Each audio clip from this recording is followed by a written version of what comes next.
Starfield has a ton of hype behind it, and for every fanboy saying it's the second coming of God Howard, there's a hater claiming it's going to be the latest watered down disappointment Bethesda will drop on our laps and let the modding community carry it for the next decade.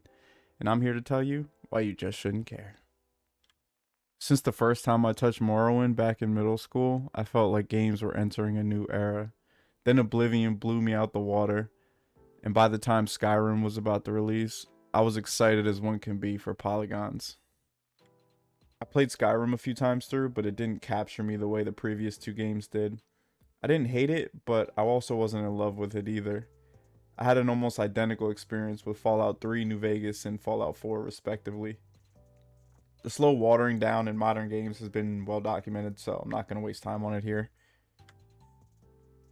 The good news is Bethesda, despite what it may seem like, does care, at least to some degree.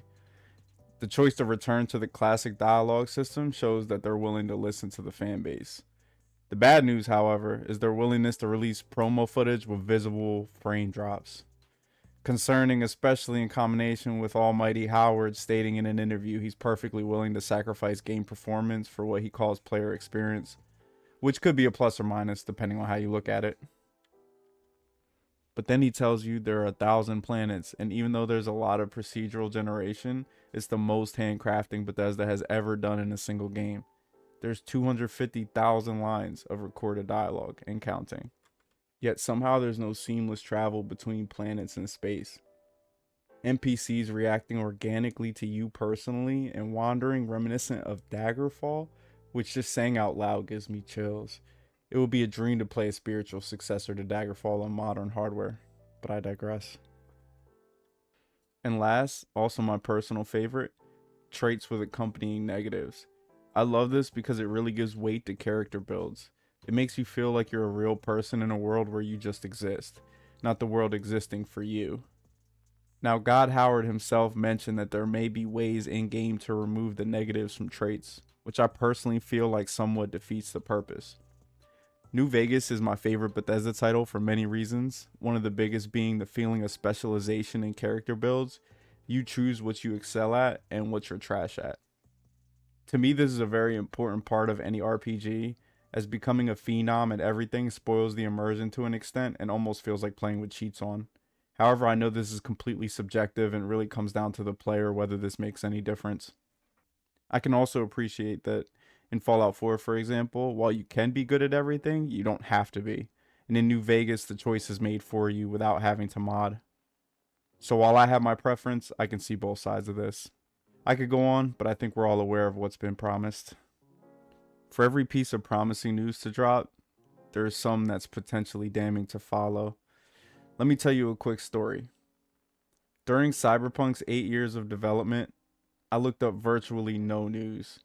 I never had much interest in that universe, and I didn't feel like I was the target for that game. Although after watching Cyberpunk Edgerunners, I'm now a huge fan of the IP. Anyway, the night of release, I was in Discord with about 7 friends. I had a few drinks and we were all having a good time. One of my buddies asked who was buying Cyberpunk as it was releasing in just a few hours. He hyped it up so well, after 8 long years of apathy, I fell victim to the hype and thought, hey, maybe this game is going to be amazing. So about 2 hours before release, I bought it. Needless to say, just a few hours into the game, I was unbelievably disappointed. I felt like I had been scammed like a sweet old grandma sending money to a Nigerian prince. It just goes to show you how even 2 hours worth of hype can have you feeling like yesterday's dryer lint. I can't imagine how actual fans of the IP who faithfully waited for years must have felt. The moral of the story being that when you hype up anything, you give it power over you. Every piece of information and every take you absorb can become emotional whiplash. It's just not worth your energy either way. Whether you're bathing in confirmation bias on either side of the fence, or bouncing back and forth about what you think the game will be, it's all a waste. That's why you shouldn't care about Starfield. And when it comes out, if it's trash, you can shrug your shoulders and say, oh well. But if it's great, you can be pleasantly surprised.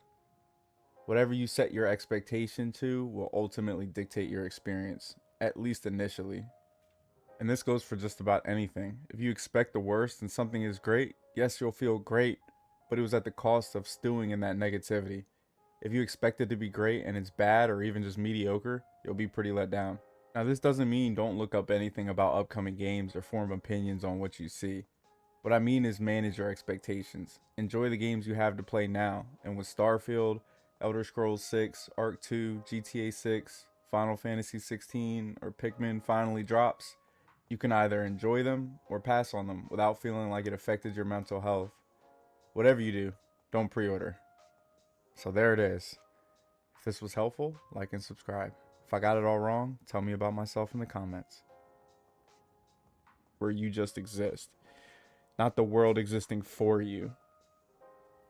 For you. I didn't hate it, but it wasn't. I didn't hate it, but I wasn't really in love either. I had almost an identical no seamless space travel between planet